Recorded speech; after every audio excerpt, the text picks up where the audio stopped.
So we've got this beast of a tree. This thing is gigantic. Huge sprawling cottonwoods. I mean, look at that. Look at that. Huge arms. Huge leaders going back. Huge, gigantic arm going that way. I mean, this thing is just howling to fall this way.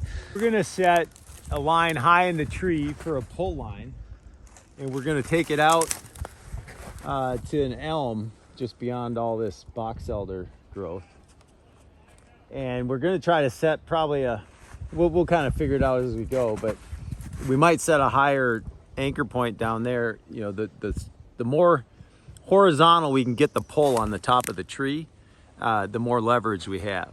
So if we can raise that pull point up with a block in that elm, and then come down to the GRCS and pull on the GRCS, we could come from a block high there and come back out and put a pulley on the line and get some additional mechanical advantage to the tool. And we might do that just because we've got some back weight. With a lot of back weight. A lot of back weight and a lot of side weight. And so with this side weight, what we're gonna do is set a second line and come over to this walnut behind us and pull that tight so that we have some counterweight against that side weight. It's gonna take a lot of force to get this thing to fall that way, but I think we're gonna get it.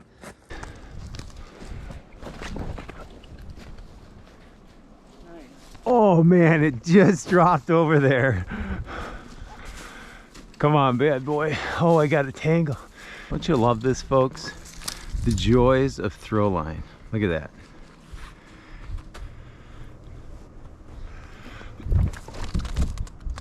Okay, we got over. Now, okay. Oh, we would bring this down farther.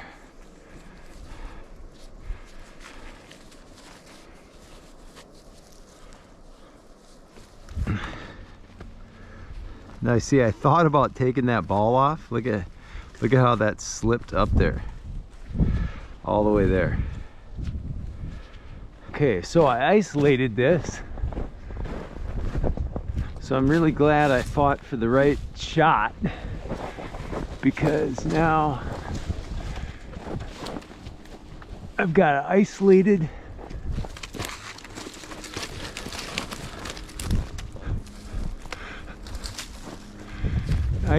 line up there. So now we're going to run a running bowling up.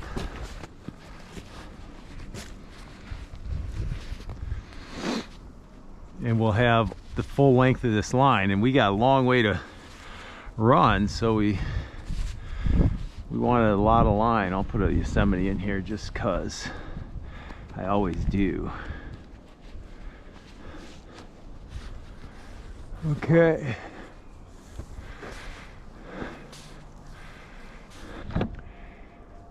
We're not going to be like double backing on that. We're not going to be making a 180-degree turn on that bite when we go out to this pull point.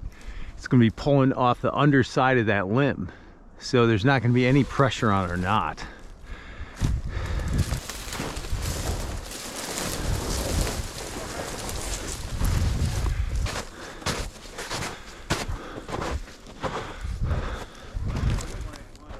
Yeah, this is the main one. We want big ropes both ways.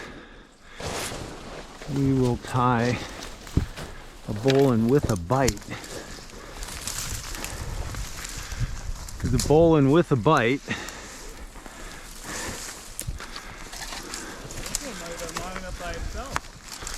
it turns into a double bowline naturally. So we got two. You want to come here and hold this rope so I can tie this knot? I can. All right. You can go get Brandon. You put that other one in your truck? Yeah, Kevin? What? The other rig line in the van? This is the other rig line. No, we had one other rig line. Oh, the blue one? Yeah. Yeah, maybe. I didn't see it. I thought at first this was. No.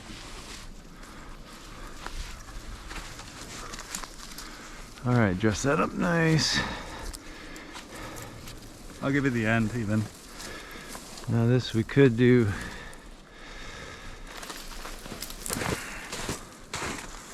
double bowling. Because bowlings tend to, I might as well capture my eye.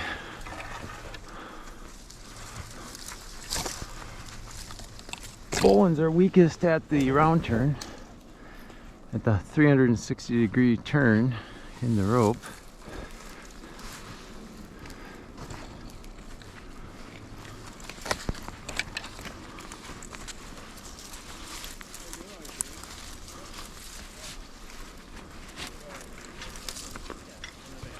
Dress this up nice.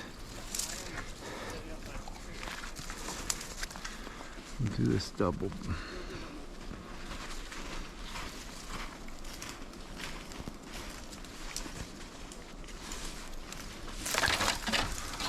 All right. Okay, you're ready to tension that one. So now I'm going to set a second line to this walnut that has a GRCS at the bottom. So we're going to have a forward side pull to counter that side weight. And then we're going to have a front pull. But together, they're going to create almost a 2-to-1 side pull that splits the difference between the angle of rope. And so we're going to be pulling this bad boy kind of at an angle away from all that back weight. We'll see how the plan comes together. So we gotta bust that little branch up there. Do it with my fat self first. There are advantages to being girthy. Husky. Husky? Yeah, I have husky, so I want to be husky. What kind of knot are you gonna tie? Or are you gonna do I'm gonna do a. Okay, let's see if I can bust this in. I think I can. Yes. Oh. We're gonna tie a.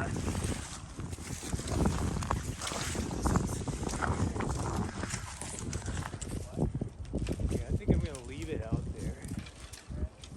Well, here's a running bowline. You got two down lines.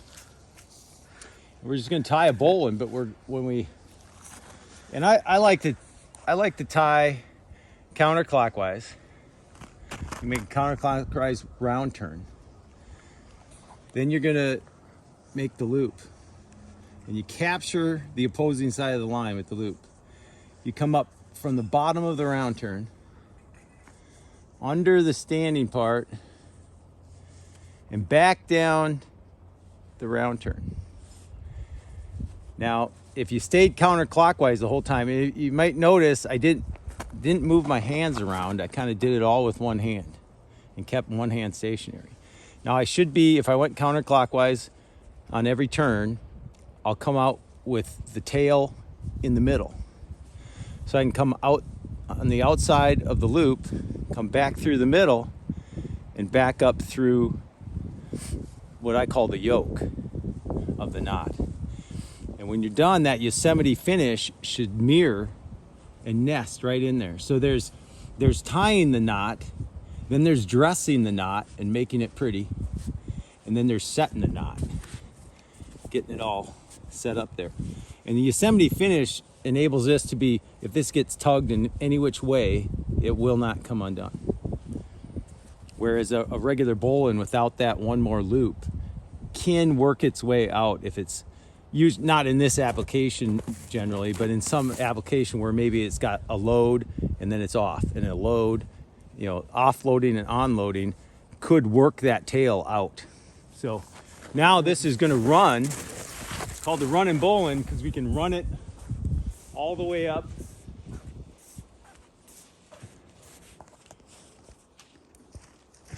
It's caught on a little branch.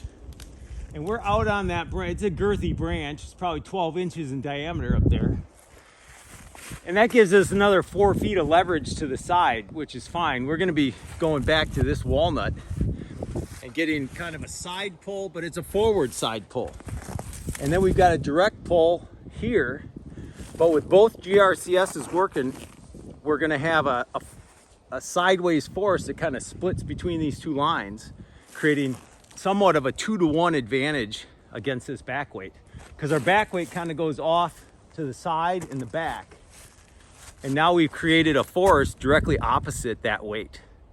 And we've got 2 GRCSs, and so, you know, we've created, and then we'll probably use some wedges to secure this up. And did we bring wedges? I don't know. If we didn't, we'll We make don't have them. an axe. We'll make them. We got wedges. Oh, No we don't axe. have a. Well, then we better make something to hit those wedges with too. Hey, when you forget the stuff, you improvise. So, at any rate, we're ready to set this up. All right.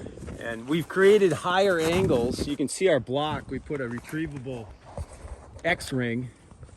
We've got a double X-ring on a 100-foot piece of Husky 12-strand hollow braid rope.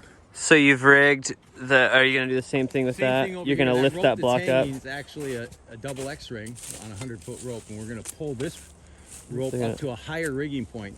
So our pull line will be more horizontal to the top of the tree, which gives us a greatly increased leverage on the pull, rather than having some of that energy lost in a downward angle. We could, if we raise that angle up, you've got a significantly more advantage on the pull. Cool. That makes sense. That's really clever. Could I ask for your hand to lift the strap on the back side? We have fun here. This is not the game of trees without cause. Can you Or reason. lift the back, get that up higher? Yeah, okay, I'll help you out. Fine, yeah, otherwise we'll pull it up the tree. Yeah. Before we get too crazy.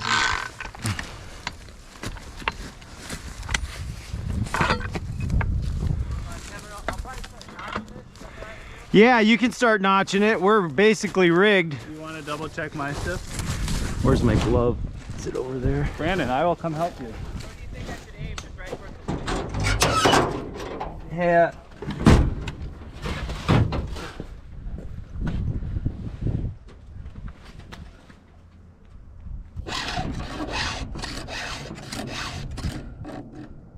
Good. I'm gonna do a pretty shallow notch because I want to leave as much holding wood as I possibly can. I don't want to cut deep and have this thing go anywhere. It's a lot of weight in the wrong direction.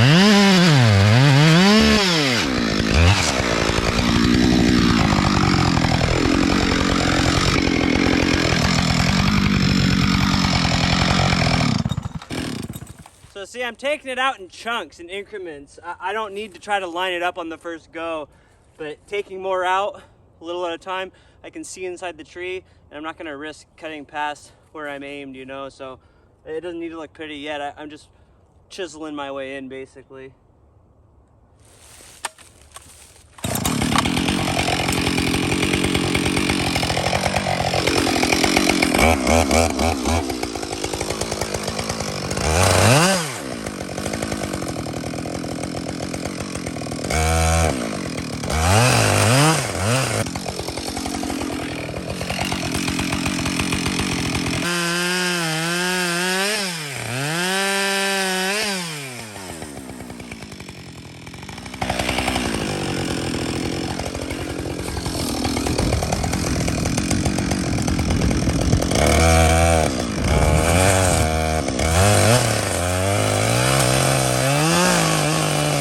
Stages. I'll cut a little, we'll tighten a little, you know. Oh, I better move this.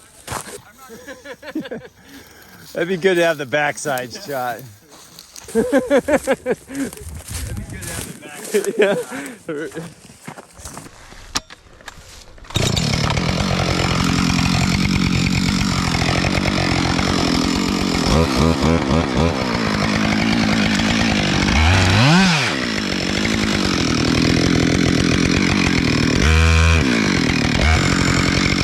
All right, let's take a minute to crank a little more.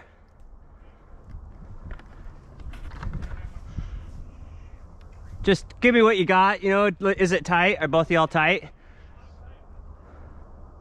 Okay, that's fine, I'll cut some more. I got a lot of wood, I got like a foot of wood. So I just wanted to make sure we were caught up. A wedge in the back. Yeah, good idea.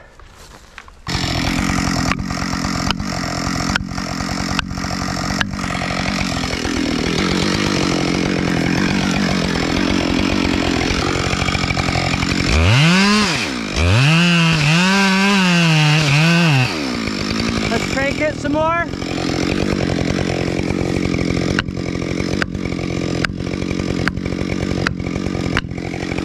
So sometimes I'll pull my bar out a little bit because it's a better indicator of where I am. It's such a big trunk, I can't see where I am. So if I pull it out and I look down at my notch, this line is a better indicator than if I'm just guessing, because, you know, intuitively I'd think it's right here, but when I pull it out, I can see it's actually more right here. So I'll do this a little bit. Okay, you ready? Okay, I'll cut a little more. And we're just doing it really slow. I cut a little more, they crank a little more, I cut a little more, they crank a little more, because as I reduce the fibers in this tree, it's able to move slightly more, slightly more, slightly more. If I wait too long for them to apply pressure, this thing will just fall backwards. So we're working together, you know, and we're talking the whole time.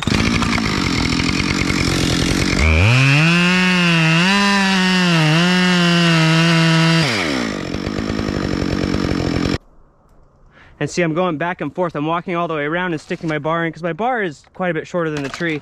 If I were just trying to walk the bar around, first of all, the wedge is in the way, but trying to walk the bar around is a great way to end up with a chunk of strange wood in the middle. You're better off going straight in one side, straight in the other. And I just go back and forth, you know. I know it's working because my wedge is driving in, you know. Yeah.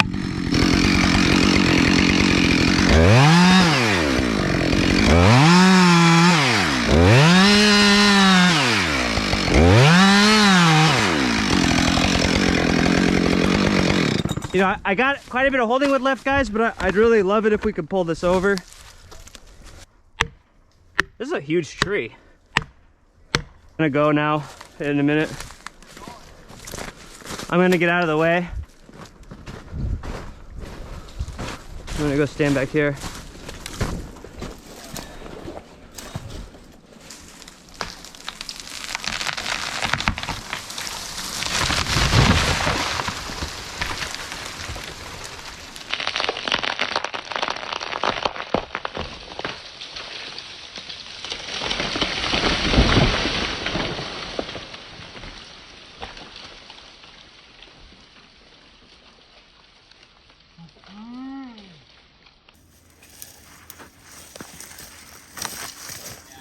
Turning this way.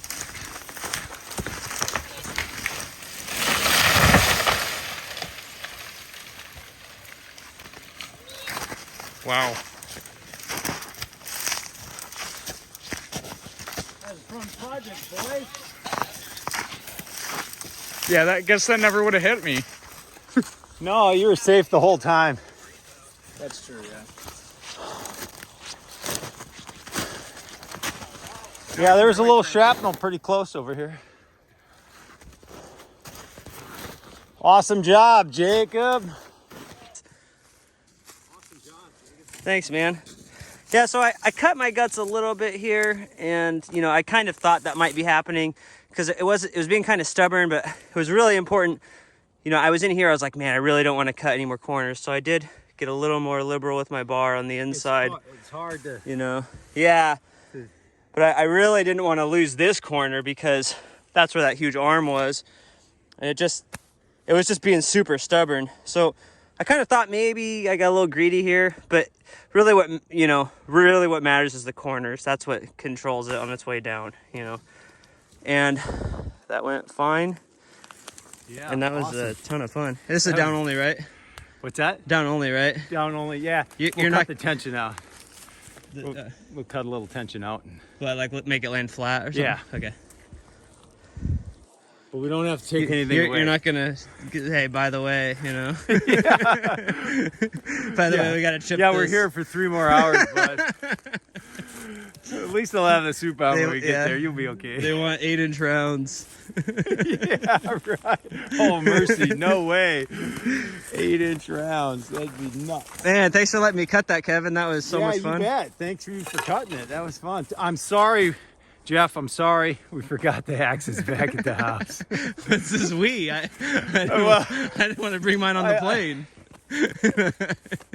You know, I thought a West sorry, Coast guy Jeff. would go, is there an axe in the vehicle? I mean, come on. I did, but I asked too late. I asked in the afternoon. Yeah, timing is everything.